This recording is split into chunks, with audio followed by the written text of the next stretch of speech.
here is your movement practice series. I'm going to run you through the exercises really quick that you can then repeat on your own 4 to 5 sets based on how you're feeling, and also feel free to take any notes on if you think you can do more or less, and that way we can continue to find the Goldilocks zone of pushing you just enough that we can create change, but not too much that we burn you out and get you too tired. So, like any good movement practice, we want to just warm up our body a little bit. So I'm just going to go over some two large joints, our shoulders and our hips. We're just going to do some big shoulder and hip circles with that to make it quick and efficient as we move on to your movement practice. I'm using a lot of words here. I'm going to reach both of my arms out and I'm trying to feel the movement in my shoulders, keeping my elbows straight. I'm just going to take big circles with my arms. What we want to do here is make sure that we're stabilizing through the spine so we're not getting any waving or anything through there. And that way we can begin to get a little core work, connecting in with our breath. I'm going to then reverse directions. So you can do anywhere between 10 and 20 circles. This will also be working your arms and getting things ready to go. Or you can also set a timer for 30 seconds each way. Then from here, I'm going to go on to some hip circles, taking my feet wide apart. I'm going to shift my hips to one side, then push them forward to the other side, then back and around. So just like the leg bones up into the socket, just like your arm bones in the socket here. We're going to take some big circles where I'm circling one direction, and then I'm going to switch directions. And it's once again around 10 to 20 reps each side, so that way we get our two largest joints ready to move. All right.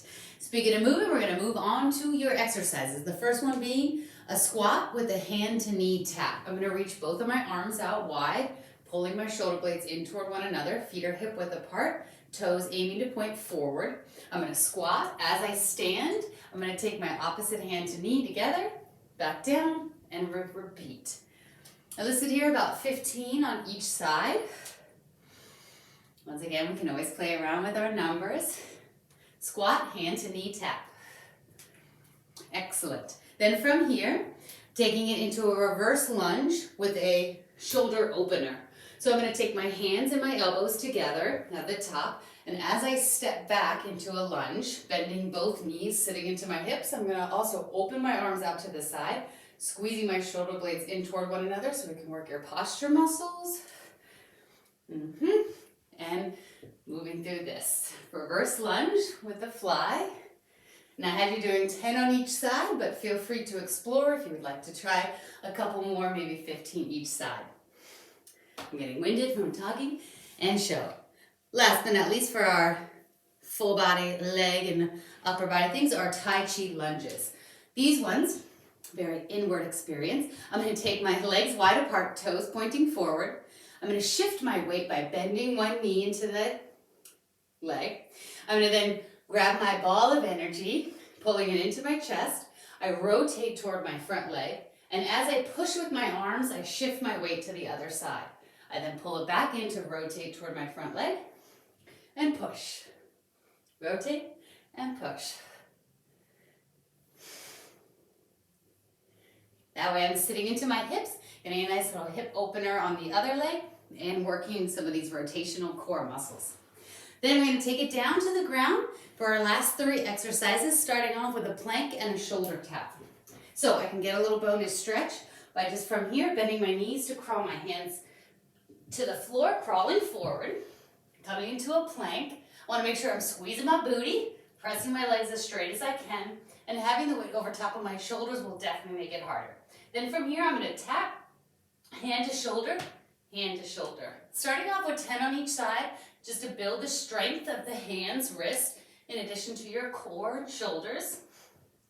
You can also do this elevated on a chair or a solid table if it does bother the wrist too much. But then from here, we would take it down into a V-sit. This one aiming to feel mostly in the front of the body, not only quads but core. I'm going to come to a seat, have my knees bent, and lean back and lift my feet up. I can either have option 1 with my hands down on the ground, option 2, arms lifted, option 3, if I want to make this dynamic, I'm going to extend my legs a little bit forward, lean my upper body a little bit back, and then pulse it back together. So in this V sit, I can either hold, hands down, up, or little pulses. As long as you feel it through the front of the body is the main goal.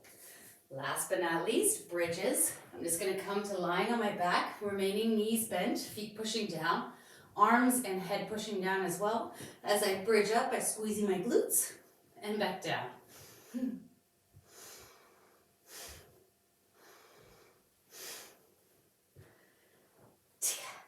After you finish that series, you can take it back, take a little rest in between, maybe 1 to 2 minutes of rest as you need in between, and then repeat the set again and again and again. Okay, I hope you enjoy my breathless recount of your exercises, and if you have any questions, let me know. Bye.